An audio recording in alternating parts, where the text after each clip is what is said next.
Hi, best ever listeners. Welcome back to another episode of the Syndication School Series, a free resource focused on the how-tos of apartment syndication. As always, I'm your host, Theo Hicks.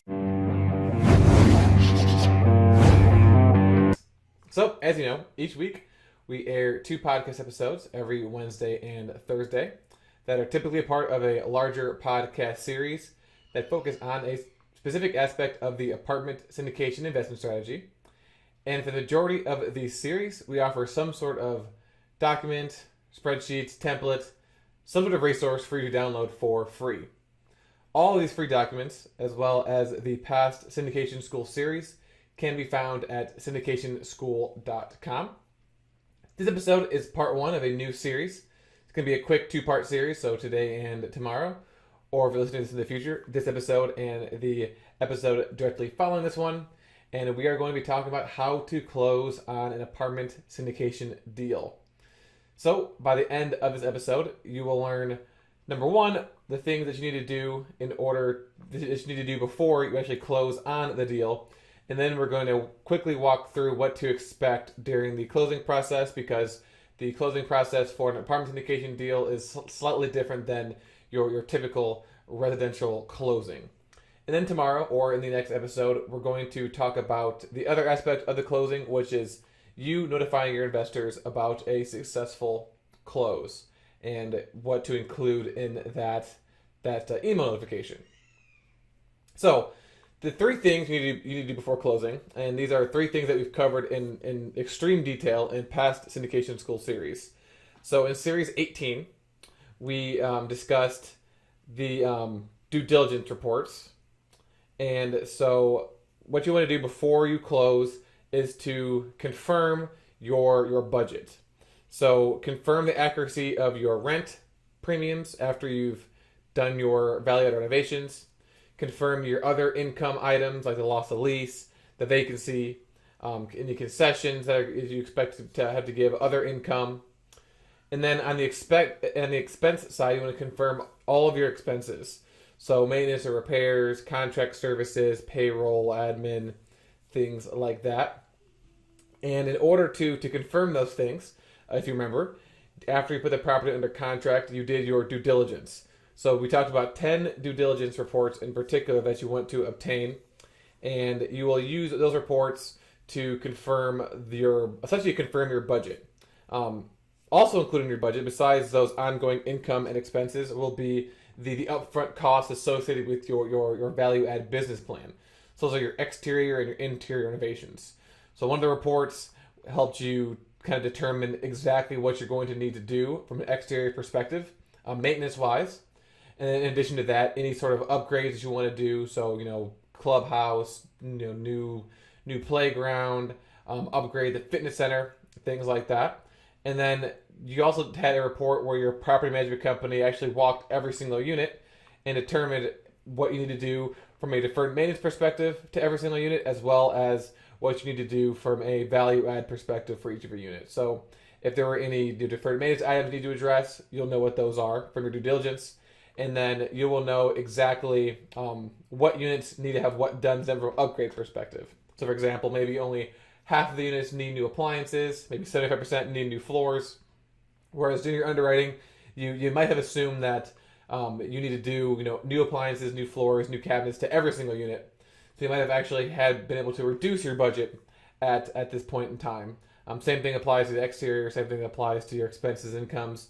Those might be the exact same as they were doing underwriting, but most likely you had at least some minor adjustments to those numbers. And of course, you want to work with your property management company as well, because obviously they're going to be the ones who are managing the property on an ongoing basis. So you want to confirm that they can operate the property at those expenses. If they're the ones that will be performing or at least managing the renovations, you want to make sure that, one, they approve your renovation budget, and two, they approve your renovation timeline. So if you want to get the renovations done in 12 months, then you tell that to the property management company, and they'll let you know that, hey, maybe we can do it in 18 months or 16 months. Because all these things are going to affect your model, and anything that affects your model is going to affect your returns. And so you'll want to know up front if your returns are going to go up, which is an amazing thing because you can let your investors know about that. If the returns are going down, you want to know how much, and if you need to adjust that offer price, or maybe get a different sort of pursue a different type of financing prior to closing, or if you need to back out of the deal entirely. Which brings us to the second thing you need to be doing, which is to secure financing, and that is going to be series number 16, where we took a deep dive into the the types of debt you can secure on apartment buildings when you're doing an apartment syndication. And at this point in the process, you should have selected your loan, and then you should have gone through the entire process of applying and being qualified for that loan. And the last step is actually to sign on the dotted line, which we'll discuss here in a little bit. But essentially, you need to be knowledgeable of the loan programs, have been talking to your broker, going back and forth, your mortgage broker or the lender, letting them know what your business plan is, sending them your budget, and they will go ahead and underwrite that deal for you and let you know exactly how much money they can lend on that property.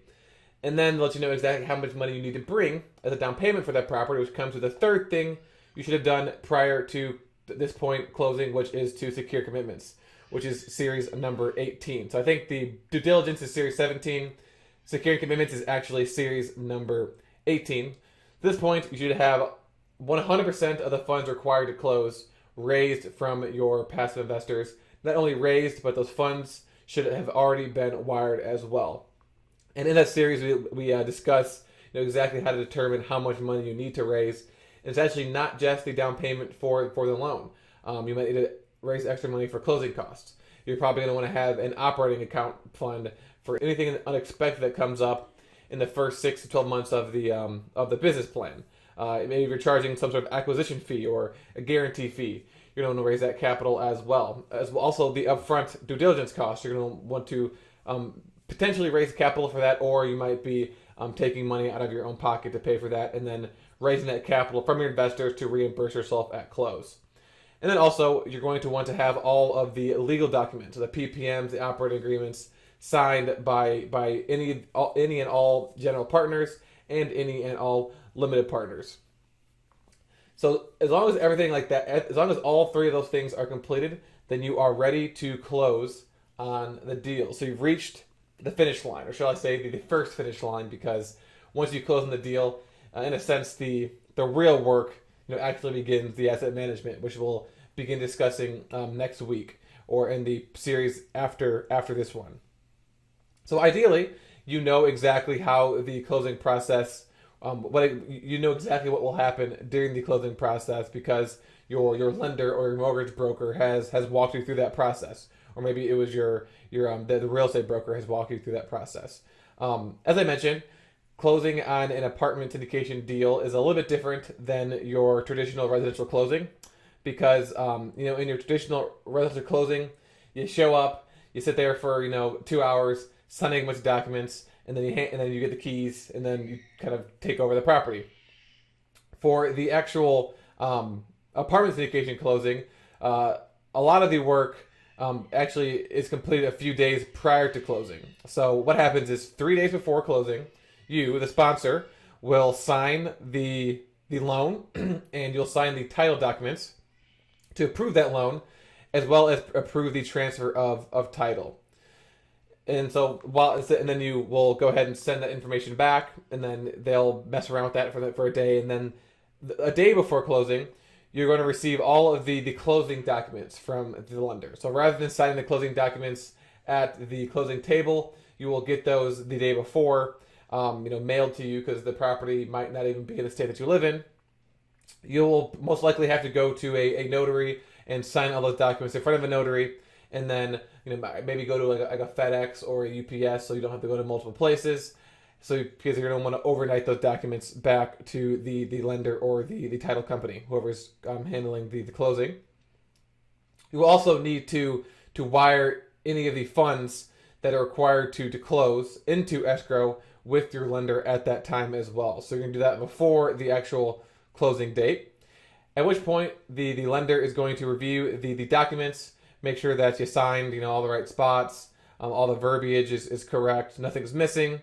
Make sure that all the money is there before they actually transfer it to the title company, and then they will also issue a new deed in the name of your LLC.